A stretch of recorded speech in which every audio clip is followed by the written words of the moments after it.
Welcome back to Gemma's podcast on everything to do with women's health and wellness.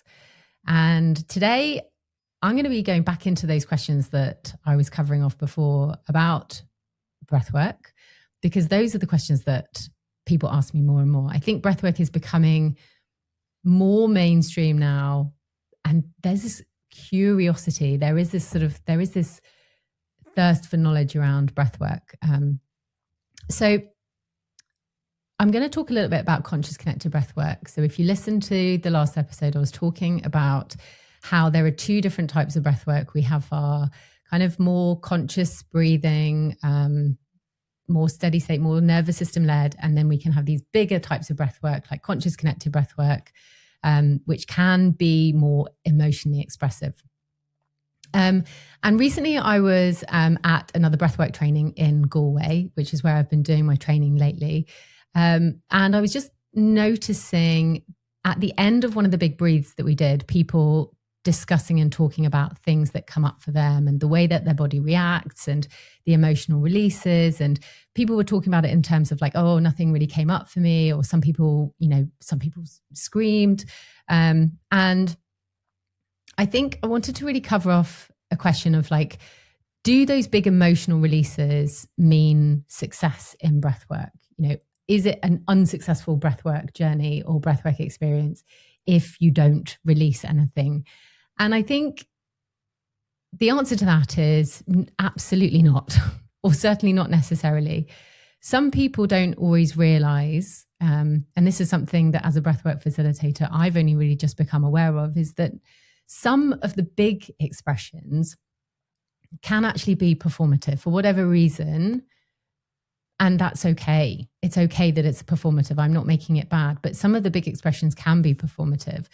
It's not necessarily intentional. Sometimes things just happen. I mean, I've had those experiences before. But because of the tone and space, it can sometimes create this expectations that we have to go deep and we have to express and we have to scream and we have to shout.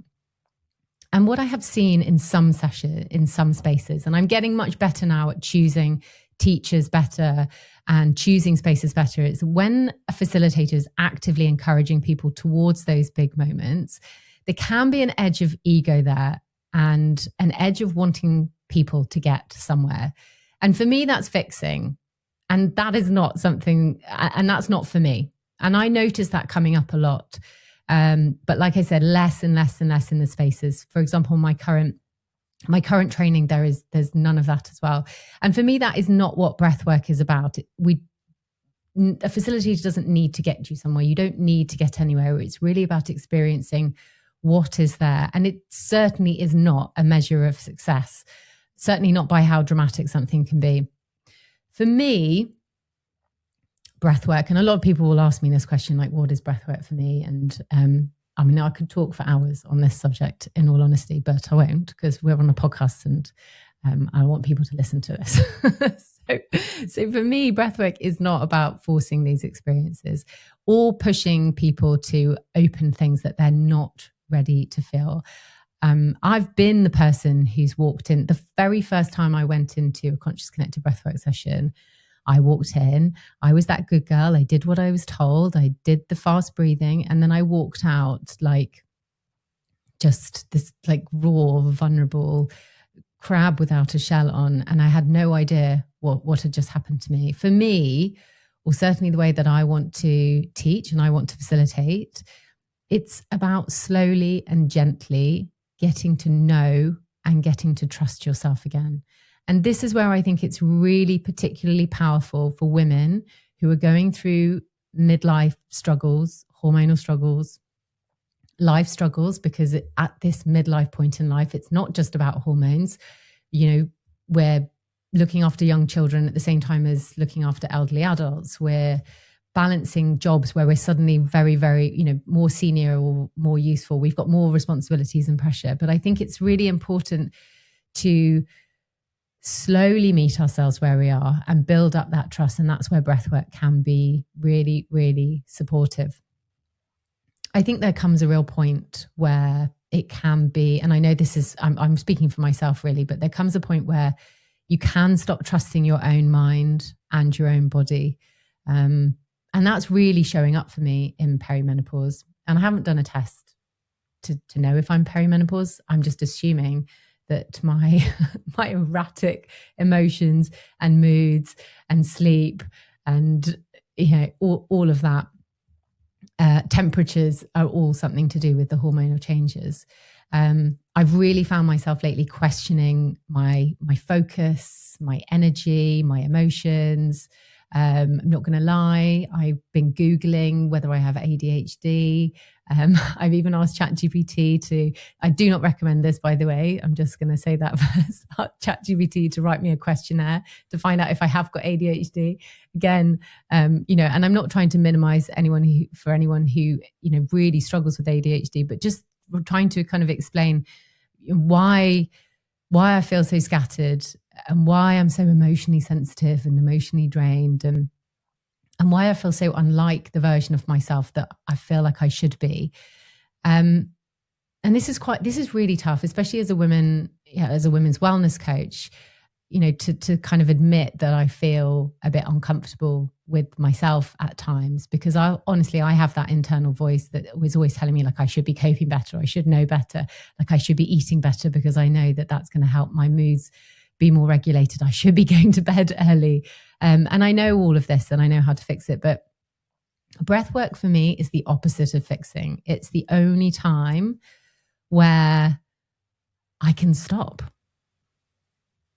For me, it's about coming to a place where I can stop overriding myself and stop analyzing every single feeling and stop trying to think my way out of really what my body is experiencing.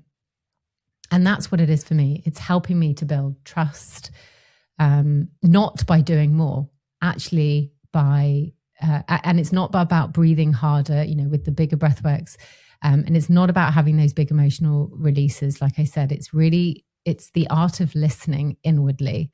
And by learning also, as I have become more experienced at breathwork facilitating and as I have been practicing more myself, it's really helping me to learn how my nervous system is responding to hormonal changes through stress and life and extra pressure, because it allows me to kind of be with what is there instead of performing what I thought I should be. And I don't know, maybe this makes no sense to anybody else other than me. But the more I talk about it, the more I see women nodding their heads. And I see that look in their eye of like, thank goodness someone is giving me permission to talk about this. So hopefully it relates. But breathwork for me, in a nutshell, in a summary, is about a relationship. It's about a relationship with your breath, a relationship with your body, with your inner signals, by tuning into your breath. And it's really, for me, is about learning how to say, this is what's here right now, and knowing that you don't need to override it and that it's all going to be okay.